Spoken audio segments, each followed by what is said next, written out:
Congrats to the Kansas City Royals, who became the first team in over 25 years to win the World Series the year after losing the World Series. Bullpens were the story of the series. New York outscoring Kansas City 18-12 in the first 6 innings. You just heard about resilience, but the Royals outscoring the Mets 15-1 from the 7th inning on. Stephen A., what happened to the Mets? Well, first of all, kudos to the Royals. I did not expect them to win this series because I'm of the belief that pitching wins championships. I forgot that it's not just starting pitching that you rely on, it's the bullpen. Yeah. And obviously with the Kansas City Royals, that clearly was their strength, even with Holland out, obviously having to have surgery just a few months ago. But in the end, while I sit here and I give the Royals all the credit in the world, they put the bat on the ball. They put it in play. They strike out less than anybody in Major League Baseball. They run the bases. They play small ball. They manufacture runs. And then they go out and they do the things, fundamentally speaking, that you need to do in order to win. The one thing that I think, however, must go, we have to speak on it, can't go unnoticed. The Mets had a lead in Game 1. You blew it. Not just an error by Wright, but also the blown save by Familia, all right, who didn't trust his 97-mile-per-hour sinker and instead tried to quick pitch Alex Gordon and then ended up costing him. You had the lead in Game 4, and you ultimately blew that, and you had the error by Daniel Murphy. You had the lead last night.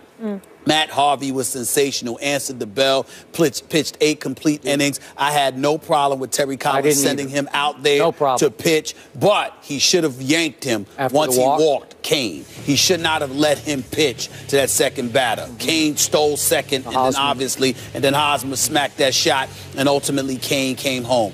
That was the mistake. That's the lone mistake that was made as it pertained to Harvey. But in the end, the Mets lost this game because the Royals were more fundamentally sound. They know how to play this game, and more importantly, the Mets choked. There's no other way around this. When you lose because of errors, you have choked.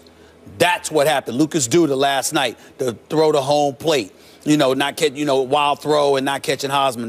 That you could have ended the game right there. He messed up. So it's Duda, it's Murphy, and by the way, Cespedes, didn't show up. Daniel Murphy didn't show up. They won't be back next year. They played well through the playoffs, but when the World Series arrived, your hitters didn't hit and your defense committed errors, and it was against the most fundamentally sound team in baseball. That's why the Kansas City Royals are the champions. If Lucas Duda just makes a decent throw home, they're going back to Kansas City for Game 6, That's right? That's right. And he overgrips the ball and threw a big curveball that the catcher couldn't even flag down. And all of a sudden, the heart fell out of the Mets. They were devastated again. Here's my bottom line to this World Series.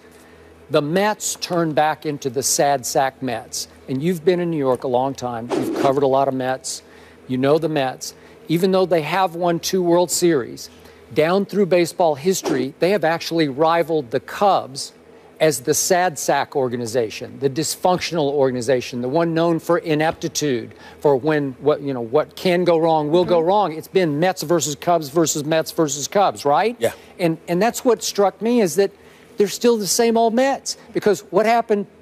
The first batter up for Kansas City in Game 1, bottom of the first. Remember Escobar? That's right. Hits a long fly. And Cespedes, I don't know what he's doing. And he either lost it in the lights or his shoulder is hurting or whatever, and it bounces off his foot into an inside the park home run. Cespedes seemed like he didn't even care half the time. He didn't care. And batted 3 for 20 in this series with 6 strikeouts. And then Familia, untouchable, and he leaves the ball up and over the plate to Alex Gordon, and he hits it to Oklahoma City. Remember that?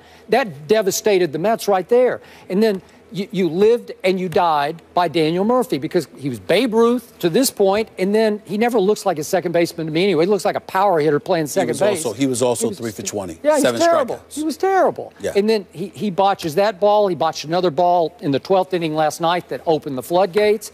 So you live and die by him, and in the end, you're just the same old Mets, and you lost in 5. You swept the Cubs, and you lost in 5. Because the Cubs were the league leaders in strikeouts. Yeah. And Kansas City didn't strike out. At all. Tough weekend for New York sports. And that comes from Miss Connecticut. No doubt. No doubt. Congratulations to Kansas City. They deserve it. Yes. They're 2 of the best ever, and both of their teams are 7-0. But does Peyton's team hold the edge over Brady's bunch? Find out next.